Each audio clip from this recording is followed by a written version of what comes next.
Hi, welcome to Inktober Day 19. Today's nebula is the Veil Nebula. So this is another one that I took a very literal approach to, and I turned the nebula into a veil. So the tricky part of this one was that the nebula is actually very colorful, and I was going to say most veils don't have color in them, but that's not true.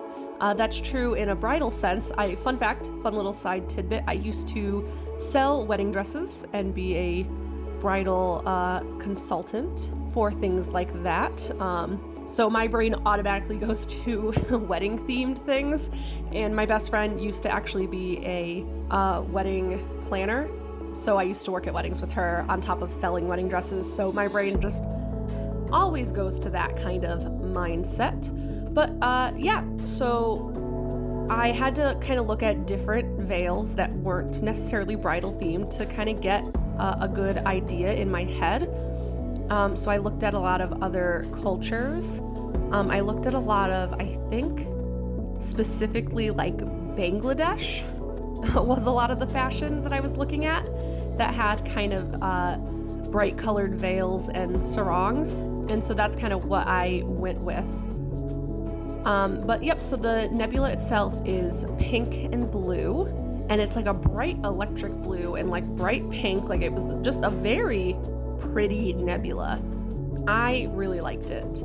I think it's probably one of my favorite so far. I mean, they're all kind of my favorite. That's why they made it onto the list. So that's not really saying much. It doesn't take a lot to impress me when it comes to space phenomena. They're all very cool looking.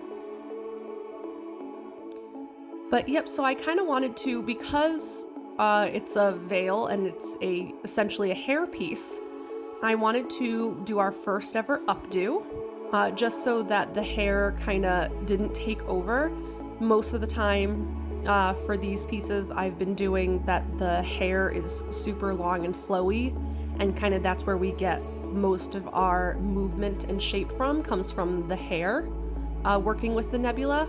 But this time I really wanted it to just be the nebula and have the hair kind of just be hair and nothing too much of a focal point. I did decide to keep the hair white, and that does kind of make it a little bit of an eye catcher, but that's okay. I think it still worked really well together.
I did have a little bit of trouble, as you can kind of maybe see with this one, with the ink drying faster than I could keep up with.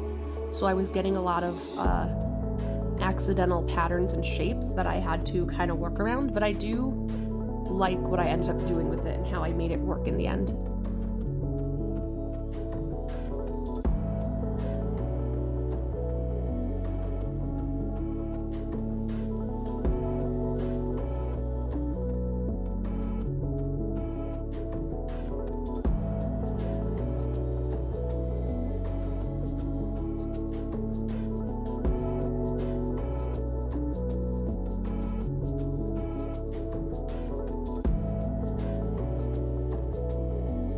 Also at this point, because I was kind of fighting with the drying ink, I was wasting a lot of time trying to get those little details around the hair wispies for her updo, and I realized, you know what, I'm gonna keep the hair white.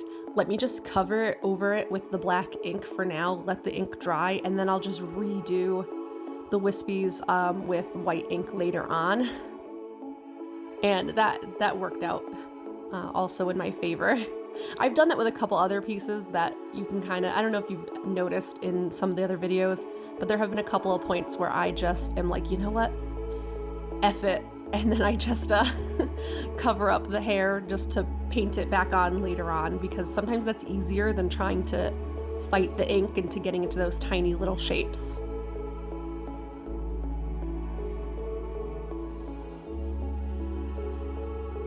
So here's where I'm just kind of making my own shapes and patterns with the ink to kind of fix the overall layout of how the ink dried inconsistently.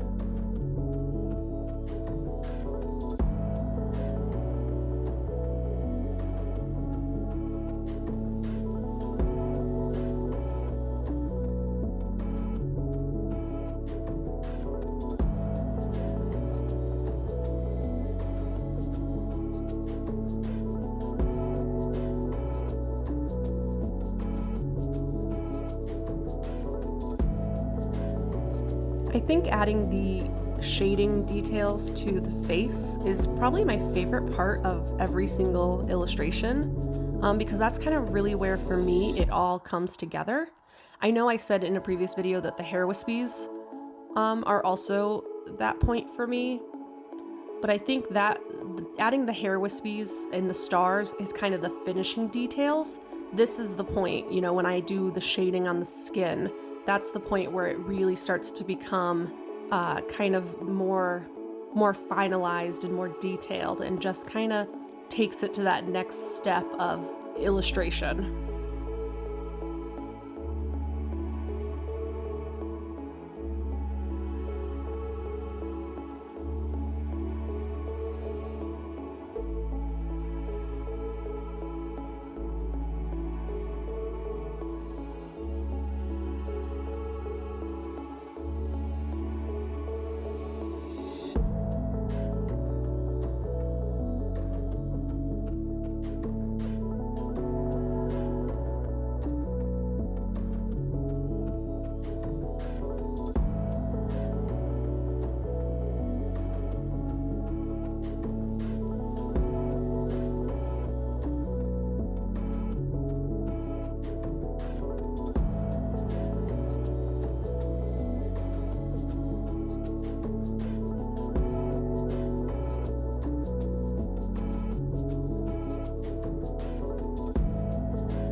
So I did get a little impatient there. I don't know if you caught me really quick dabbing the edges with a paper towel.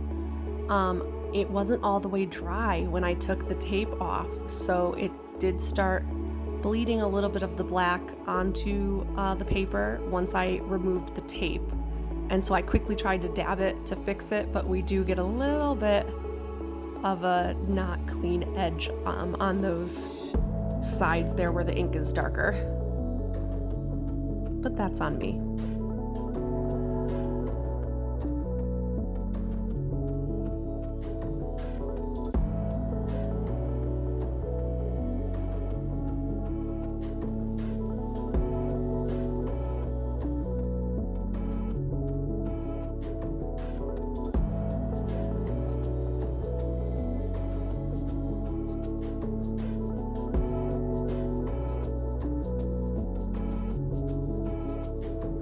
And here I am just going back over those hair wispies that I had to cover up with the ink. and adding new hair wispies and just kind of getting all that put back together with the white ink.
I don't know if I've mentioned this in other videos, but the reason that I turn the paper is because the gold ink is pretty thick and takes a little bit to dry, and I want to make sure that I don't stamp my arm on any of the stars or embellishments while they're drying as I work on other parts of the paper.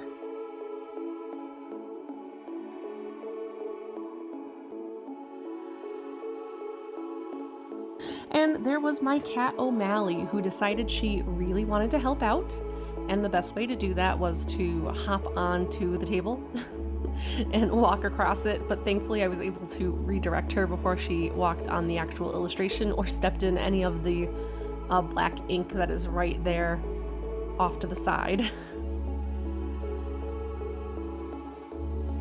Well, here she is, our Veil Nebula. I really like how it turned out. The flow of it was just so nice, and it might not be bridal, but it definitely gives me like dancer vibes, and I love that about it. All right, thank you for watching.